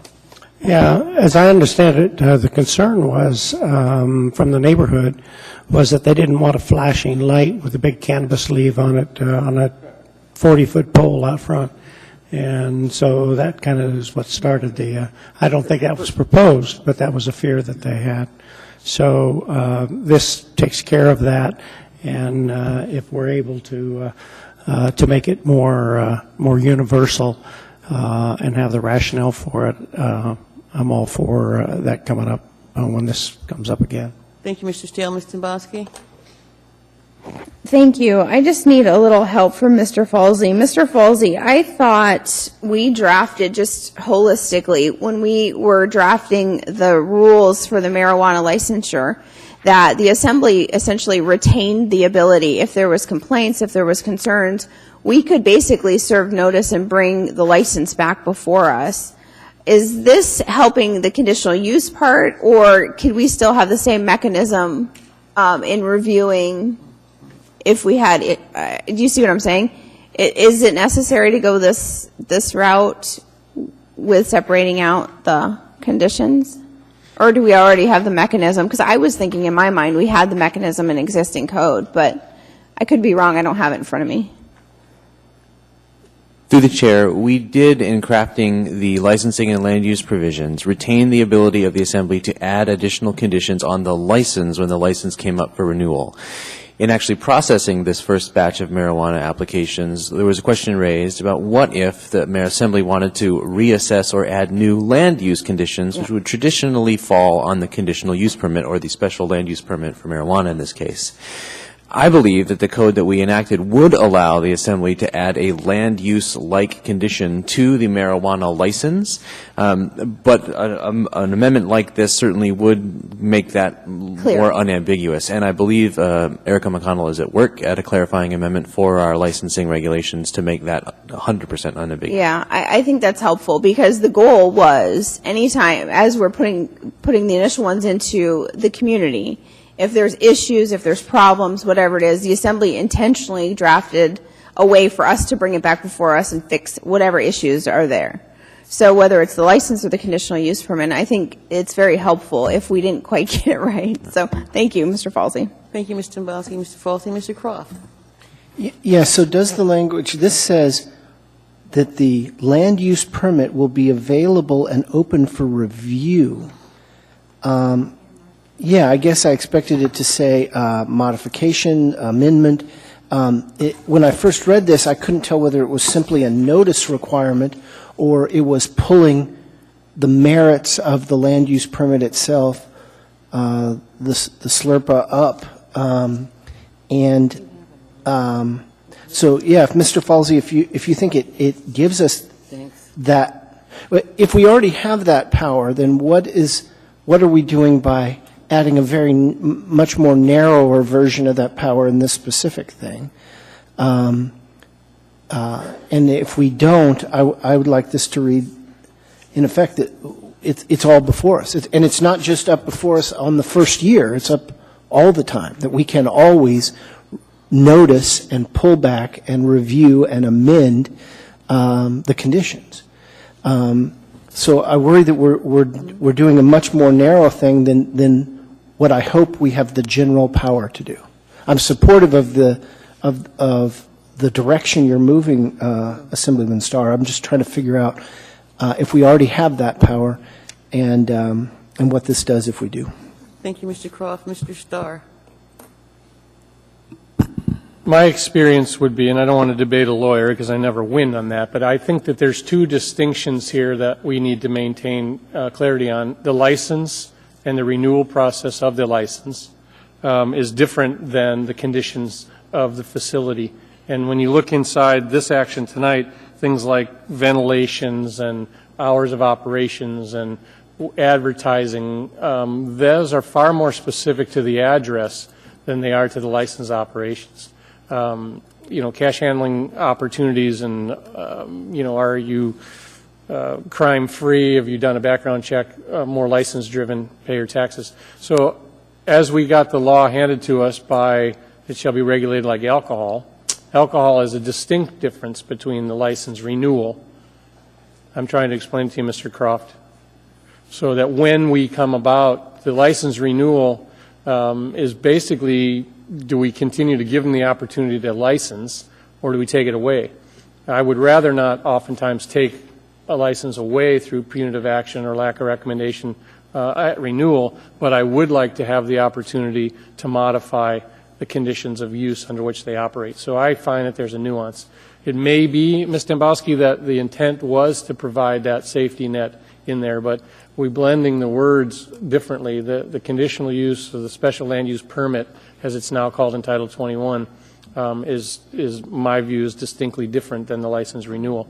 And to your point, Mr. Croft, it really was a soft discussion as opposed to you shall or you must or we will. It's if we're hearing it back, the time to do it is when you sit down with that licensor and renew it. I will address one other thing, if I can, Madam Chair, is that I'm not trying to be punitive here against one or the other. In my world, I would rather that all of them come back after a year, including the alcohol ones, either transfers or what. We have bad behaviors. When you dig into code or have to do corrective measures where administrative review kicks in, we have to have complaints, we have to have hearings. Basically, it takes a long time before the Assembly gets in the game. And in fact, we're kind of the last word. We should have got it right to begin with.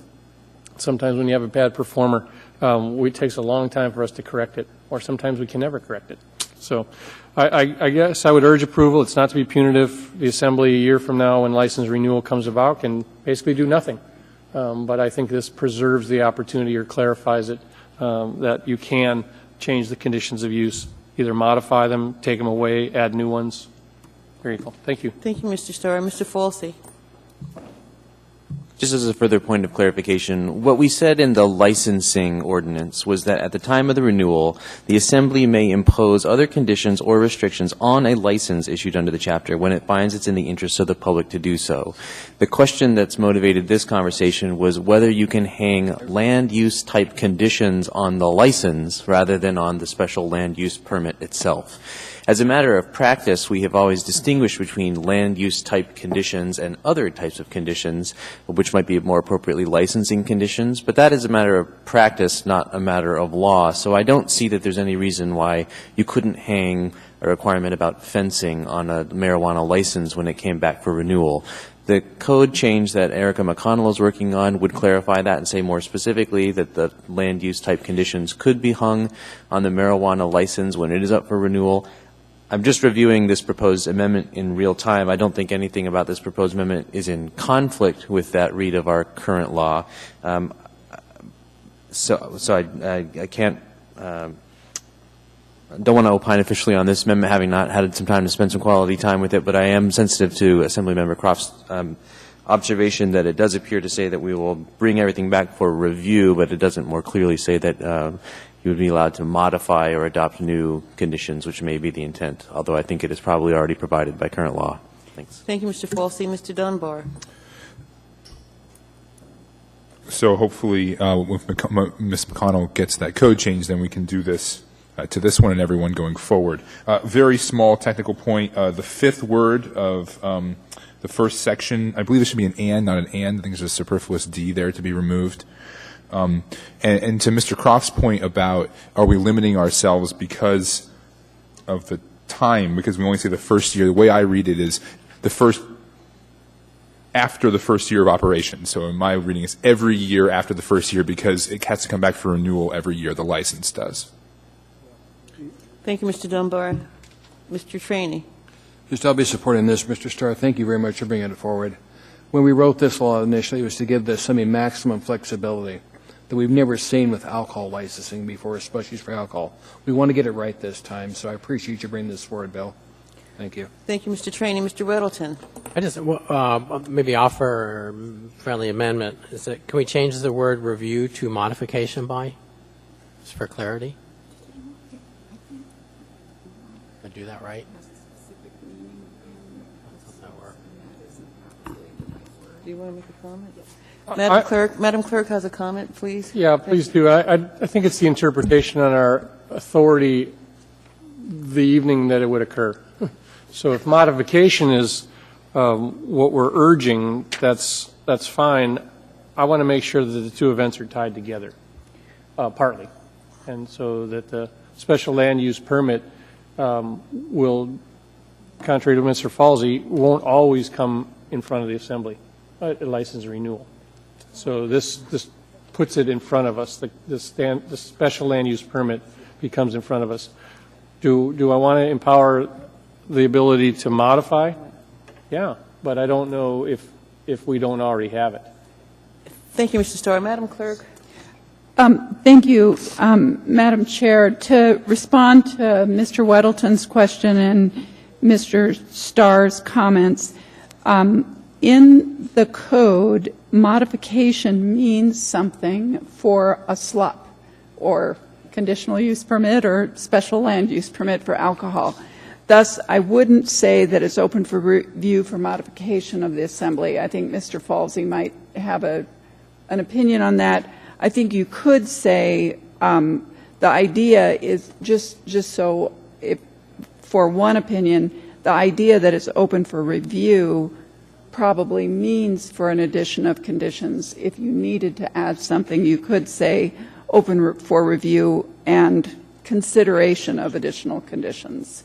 Thank you, Madam Clerk. Mr. Starr, did you have another comment? Thank you, Mr. Starr. There is no one else in the queue. We are voting on Mr. Starr's amendment number 2. Please vote. Well, we have Madam Chair. Weldon's amendment, I think, is The amendment to the amendment? I don't think I had a second anyway, so. I'll second it. Right. I thought we were on Mr. Starr's amendment. Well, Mr. Oh. Weddleton was trying to make an A friendly amendment. That doesn't It's a mean friendly. a second. I don't think, is it a friendly amendment? Yeah, it was a friendly amendment. That's up to Bill. I know that. So he has a motion. Just adds modification. Mr. Weddleton, can you please state your amendment to Mr. Starr's? Well, actually, I'd like to withdraw it. I think the conversation we had. Okay. Well, thank you. Thank you. That makes it easier. Okay. Do we need to start all over again, Madam Clerk? No. We're at Mr. Starr's amendment, and everyone has voted, and... Oh, okay.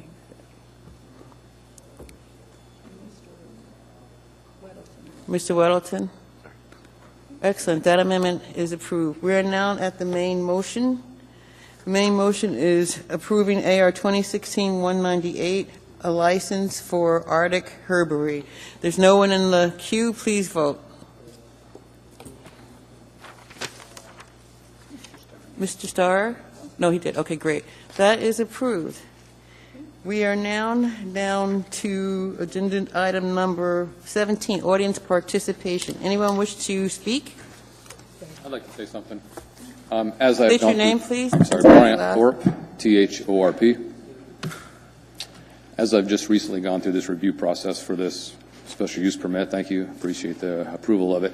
Can you As pull I've- the microphone up so we can hear you? Thank you. As I've just gone through this process, I'd like to commend you guys on adding this step. The hoops that I've had to jump through thus far have been insurmountable at times, but this particular hoop I felt is valuable, and I appreciate the added step that you've added here and the process that now we are going through. Thank you, So, sir. thank you. Mr. Steele, did you have a question for this gentleman? I do. I just wanted to make a comment that I appreciate how you've listened to the community and how you modified the application, and you've made tremendous progress on the facility. I've been by a couple of times. I appreciate that. And, We're getting so- close. It was dry today. Huh? It was dry today. We got some progress. Yeah. Well, good luck. Thank you. Thank you, Mr. I'll Steele. see Thank you, guys soon. sir. Anyone else wish to speak? Good evening. Good evening. My name is Lisa Seiler, last name Siler. Again, I'm here. I don't approve this. This is a residential area. What I'm worried about is the safety. So what's going to happen when a drug dealer comes in and robs this place and there's a crossfire? I'm going to hold you, Weddleton, you, Dunbar, Starr, everyone, Peterson, Steele, Trainee, Flynn, Evans, Croft, Demowski, personally responsible. Because you know what? This is the feds don't even believe in this. And it's going to be a city municipal law. I just don't agree with this. And we have the right to do that. I'm worried about the safety of my family. I live second house in. What if there is? What if they are getting robbed? What kind of safety does he have?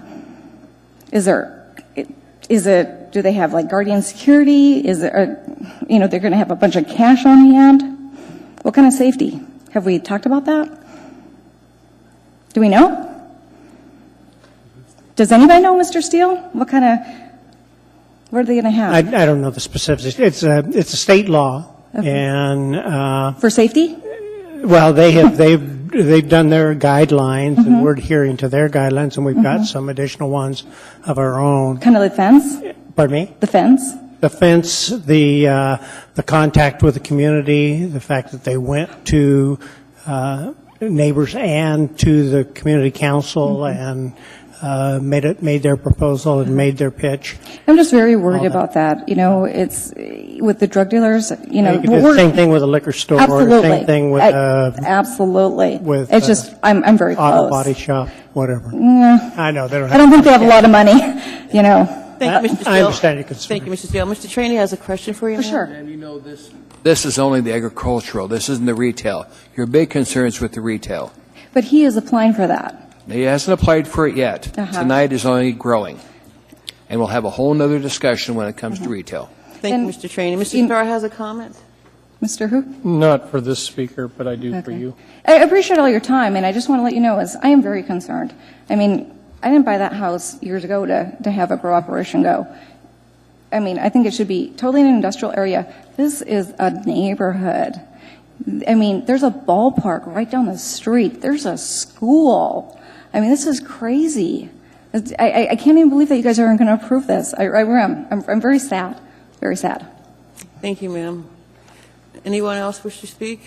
Madam Chair, Mr. Starr? we traditionally don't allow matters that are previously discussed on the agenda be part of our audience participation. I didn't correct you in latitude from that, but you know how that can get away from us if we let too many people come up to the microphone again after an item's approved or delayed. So you're absolutely if you correct, don't Mr. mind, Starr, and I holding appreciate you reminding me. Thank you. Thank you. You're welcome. Sir, please state your name, spell your last. Once again, I haven't changed it. Ed Larrivee, Larriv is Victory, E-2. Let's talk about police and fire transmission of the radio. This is a tool to warn civilians that live here and people that actually live here that there's crime being committed immediately in their area. We had an incident just a couple, if not last night, a couple nights ago, where there wasn't the police banned the transmissions, and people that could have been warned immediately, had to wait 4 hours for the media to broadcast it, and the media didn't get a hold of it till about 4 hours later. We need to bring back the transmission for the fire department and police department so that we can hear what is going on in our neighborhood. Because like that lady that was just here, I'll tell you how she could find out. Get a police band Bearcat. Put that thing on the police channel, and you'll be able to hear immediately what's going on.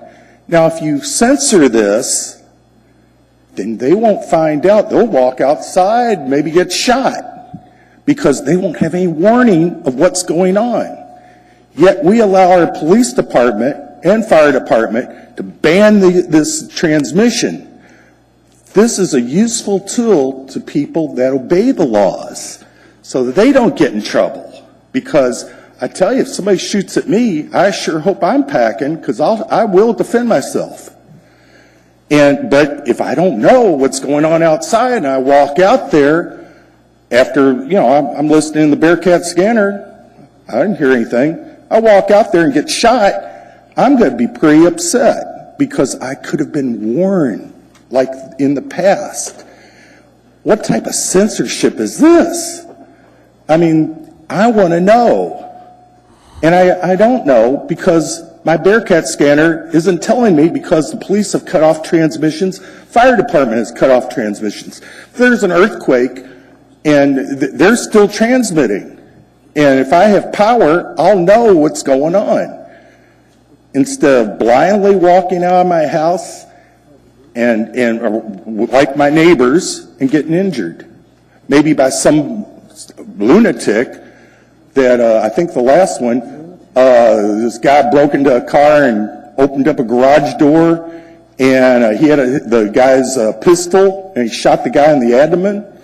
I mean, that could have been avoided if the guy had a warning from this Bearcat scanner what was going on. Thank you, sir. Mr. Trainee? Thank you, Madam Chair. To the administration, Mr. Abbott, he's not here. Mr. Mayor, who made the decision to change the method of communication the police department uses to encrypt it? Was that your decision? I know it wasn't the Assembly's, Mr. Mayor. I'm just trying to find out who made the decision. I saw Mr. Abbott on TV. Did he make the decision or who made it? Well, the buck stops with me, so it's my decision. Okay. Thank you, Mr. Mayor. But I will say that there are far more complicated reasons involved than are being elaborated here. Thank you. Thank you, I Mr. wish You we got could your hear answer you. there. Thank you, You got sir. your Have a answer. good evening. Thank you. Anyone else wish to speak? Okay. Any assembly comments? No? Can I have a motion to adjourn? Move to adjourn. A second? Do we have a second? Second. Meeting's adjourned. Hey, Pete, you won.